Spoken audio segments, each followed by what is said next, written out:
Hey guys, Dave Dean here, and we're just doing a video on the FiiO M17 DAC. So we're going to actually be hooking this up via its USB DAC, and as you can see right here, I have an iPad Mini 6. It's been updated with the latest software, and same as the M17. So I just want to first say that I did try to get my iPhone 13 Pro Max to work with the USB DAC on the FiiO M17, and it would not work. Basically what happens is, in order for you to use it as a DAC, you actually have to have, like you guys have all seen before, I use this with it, with an iPhone, right? And this is basically Apple's Lightning to USB 3 camera adapter, right? And so this would hook up into your iPhone 13 Pro Max or iPhone in general. And then, of course, you'd put the USB that comes out of this would be USB-C to USB is in here. And then to actually power the unit is just a straight Lightning cable. So USB plugged in somewhere to Lightning in here.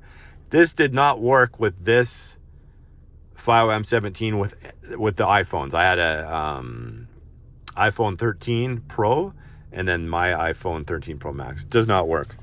And I tried it with multiple USBs, like powered USBs. I tried it with multiple different cords and just could not get it to work whatsoever. But my iPad Mini 6 worked flawlessly with it.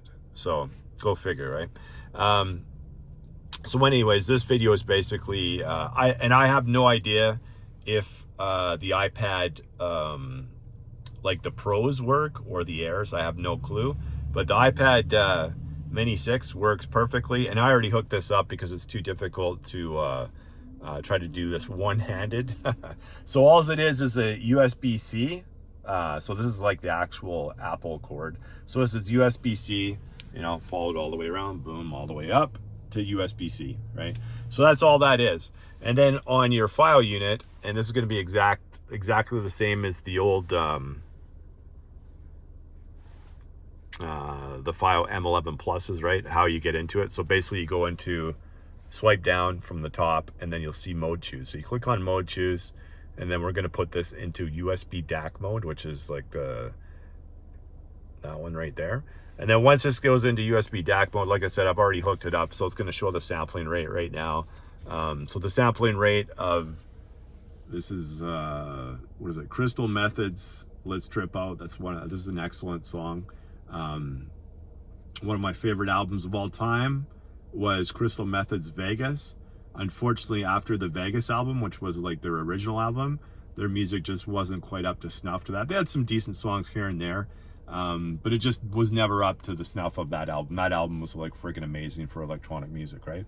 But this is check this one out. This is a great song, just released. I haven't listened to the whole album yet, but I've listened to a few songs. This is the best song I've heard so far, and it kind of reminds me a little bit of the Vegas album a bit there. And it's really well recorded and comes in crystal clear. Okay, so that's pretty much all you need to do in order to hook this thing up as a USB DAC. So right now you can see I have the AudioQuest digital coaxial cable that goes straight into my Helix DSP Ultra, right?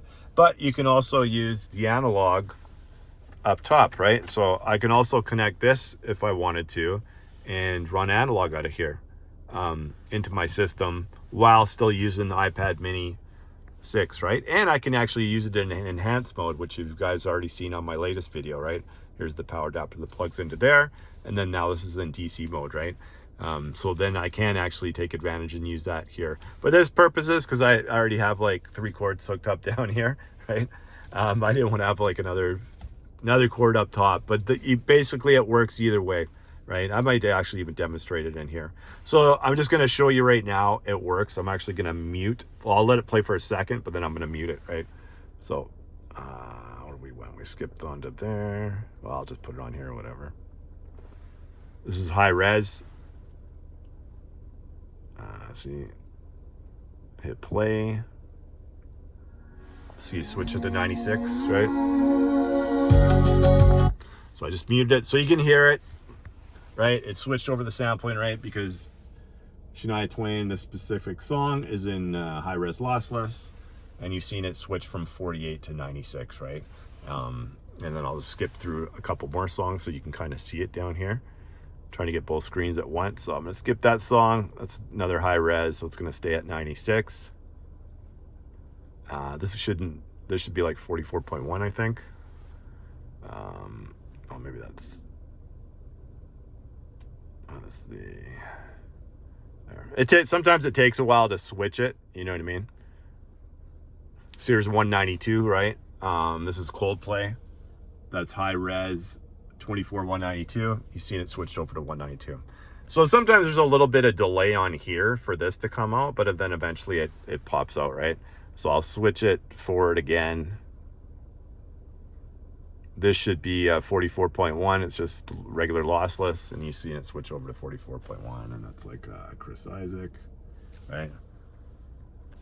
And then we'll switch it a couple more songs. The Weeknd, it's 44.1. Norah Jones is high res, so it switched over to 96, right? High res, 96, right? So it all works flawlessly. I never had any issues with the iPad 6 mini. Sound quality is great. I still find that when you have a DAP, I still find the best possible sound quality is just going straight into your DSP, right? It is still excellent sound quality this way, right? This would probably be your, other than going straight analog into your DSP or straight coaxial digital into your DSP, the third best way to probably listen to music would be using this as a USB DAC, right? Because the sound quality is still really good. So the reason I say that, because there is guys out there that really like, the iPads and whatnot. And like I said, I never tested the regular iPad Pros or the iPad Airs with this thing. I just tested the newer iPad 6 mini, right? And like I said, this is all up to date on Apple software. I actually just did the firmware update before I did this video at home, just to make sure everything was still working, because it was working before that. And you never know, sometimes with like Apple, when they do certain updates, sometimes things quit working after that sometimes, right? But yeah, it worked on both versions, and it actually worked on an older version too when I tested it, when I first actually got this, right? So I tested everything. I always test things for like days, weeks. This specific one, I drove around in my car probably for 2 or 3 days listening to music like this. Like I said, the sound quality, anything out of this thing, the sound quality is just amazing, regardless of how you're using it. It just sounds really, really, really good, right? And this is no exception, using this as a USB DAC on here. And like I said, the guys that want the bigger screen, if you can always test it out. Like if you ended up going with something like this, you can always test it out and see if it works, see if it's to your liking, right? And then kind of go from there. Make your decisions on how you want to use this device. I'm always going to use this straight into the DSP, and you guys know, because I unlocked, if you watch the previous video that I did, I'm always probably going to use this via analog out. And you know what? Maybe I'll show it to you right now. I'm going to hook this thing up here just to kind of show you that it does work out of here too. If I can find where the hole is. Where's the hole? Over here. We don't want to spend like an hour for me trying to find this hole. There we go. This one's really easy to take in and out too, the analog one, which the coaxial digital one has got a really tight fit on it.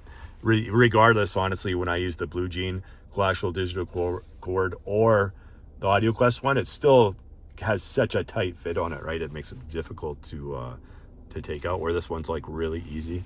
And here, I'm just gonna hide this cord a little bit so it's not in the way, right?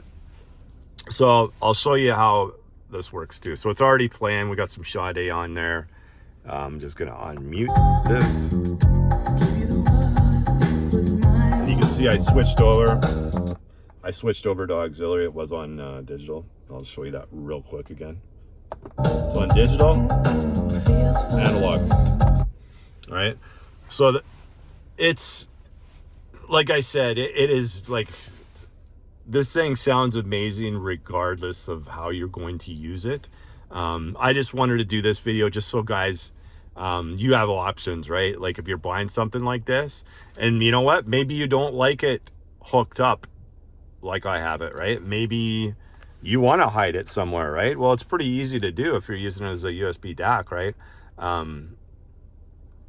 You can always get it, like if you wanted to run, you could put this thing like in your armrest right here. I got tons of room in here.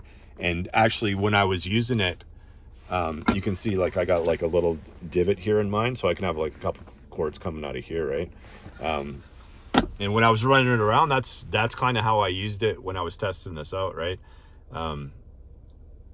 But for me, I don't have a mount for my iPad Mini 6, so basically I just put a playlist on and just hit play and went, right? And I was just like driving around, doing whatever, just listening to music. And like I said, it sounds like excellent this way as well. And that's it, guys. Just remember, it does not work, or at least it did not work with my iPhone 13 Pro Max. Like I said, you get that error that pops up basically saying this device requires too much power, right? You've all seen that pop up on there. And honestly, this is the easier way to do it anyways, because you're just using the USB-C straight to USB-C, right? So that's as easy as you can possibly get it. Where the other one, you got to get that dongle DAC out, and it doesn't work anyways. But even if it did, there's way more cords involved, right, in that one than this, right? So that's it, guys. Hopefully, you know, you got some information on there. Please subscribe to my channel.